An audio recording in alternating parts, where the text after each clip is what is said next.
Le problème, c'est que quand vous faites des travaux publics, l'utilité sociale que vous en tirez, elle n'est pas immédiate. Il faut le temps de construire la nouvelle voie, de mettre en place une nouvelle technologie. Imaginons par exemple, vous décidez de mettre en place une nouvelle technologie complètement révolutionnaire. Ne faites pas ça en 2000, il faut le temps de la déployer. Les gens achètent les matériels, etc. Donc ça prend du temps. L'effet relance immédiat qui est le classique. Et puis après, l'effet d'entraînement, parce que le secteur du transport fabrique de l'utilité sociale, permet des gains de productivité, etc., ça met du temps. Ce que je veux dire, c'est qu'une politique de transport, ça a un impact. Regardez, on décide tous les deux, là on se réunit, on met tous les deux de faire une nouvelle infrastructure. Entre le moment où on l'a décidé, sur le principe, et le moment où les gens pourront utiliser cette infrastructure, il va se passer 7 ans en moyenne. Minimum. Il faudra étudier le projet, c'est plutôt 10 maintenant. Il faudra étudier le projet. Il va falloir exproprier les gens, il va falloir bien évidemment auparavant faire des enquêtes d'utilité publique, etc., etc. Étudier techniquement le projet. Si c'est compliqué, on rajoute encore 2 ou 3 ans. Donc on est tout de suite dans des ordres de grandeur extrêmement importants. Alors qu'au 19e siècle, on allait plus vite. On était capable d'aller beaucoup plus vite parce qu'on avait moins de contraintes. Donc, ce que je veux dire, c'est que il est évident qu'en termes de politique de relance, les politiques de transport n'ont d'intérêt parce qu'elles mobilisent finalement de la main-d'œuvre sur le sol national à tous les coups. On est sûr de ça. Un système de transport, c'est un système permissif. Alors ça concerne essentiellement les infrastructures de transport et les gens qui exploitent ces infrastructures ou qui roulent dessus, etc.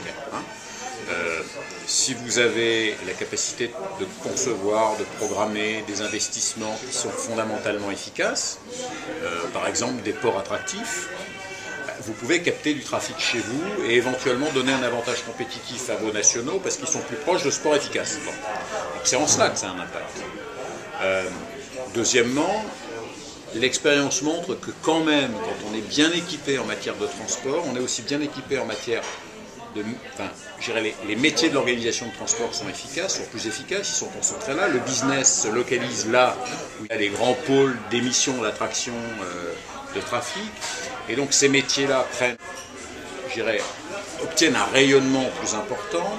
Et on peut dire que c'est ce qui explique d'une certaine manière l'importance au niveau mondial des grands transitaires allemands, par exemple. C'est bien parce que l'Allemagne est un grand pays exportateur qu'il a cette capacité-là. Est-ce que c'est grâce à ces infrastructures? On peut en discuter. Évidemment, les Néerlandais bénéficient largement du commerce extérieur allemand. Et c'est bien autour de ce port néerlandais, le port de Rotterdam, que s'organisent des choses et qu'on arrive à capter sur ce sol-là de la valeur ajoutée plus importante. Mais au bénéfice de qui? Des Néerlandais, mais aussi des Allemands, mais aussi des Français, d'une certaine manière. Donc ce qu'il faut voir, en plus, moi, je n'ai pas la conviction que les choses se jouent sur un plan national du tout. Je pense qu'ils jouent sur un plan local dans un contexte européen. Je pense qu'on a tort de raisonner avec des catégories nationales en matière de transport. Les transports n'ont pas tellement de frontières, si je puis dire. Donc, si vous développez une politique très favorable au transport, vous développez la compétitivité de vos outils, vous attirez les trafics, et donc, quelque part, vous pouvez donner un avantage compétitif aux gens qui sont près de ces outils-là. C'est-à-dire qu'à la limite, il vaut mieux être peut-être près de Roissy pour faire du commerce international aérien qu'être à 10 000 km de Roissy. Et quand vous êtes dans le sud de la France, vous êtes aussi loin de Roissy. Ce que je veux dire, c'est que cette notion de proximité ou de nationalité est relative à un espace particulier.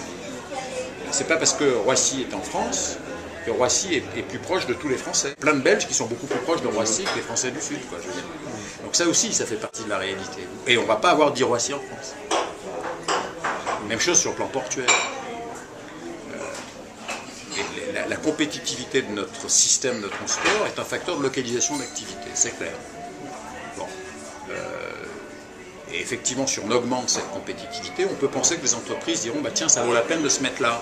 Ceci dit, on se mettra là si la géographie des flux de cette entreprise s'y prête aussi. C'est si effectivement vous êtes très loin de la banane bleue, ben, c'est plus difficile de desservir la banane bleue si vous êtes au cœur de cette banane bleue. C'est aussi un facteur de compétitivité particulière de ports comme le port de Rotterdam. Le développement du port de Hambourg est aussi lié à l'élargissement de l'Europe, si vous voulez, de manière très nette. Donc, tout ça doit être toujours relativisé. Les choses sont plus compliquées, puis ça dépend des marchés aussi, ça dépend de quoi on parle, de quel produit, de... Oui.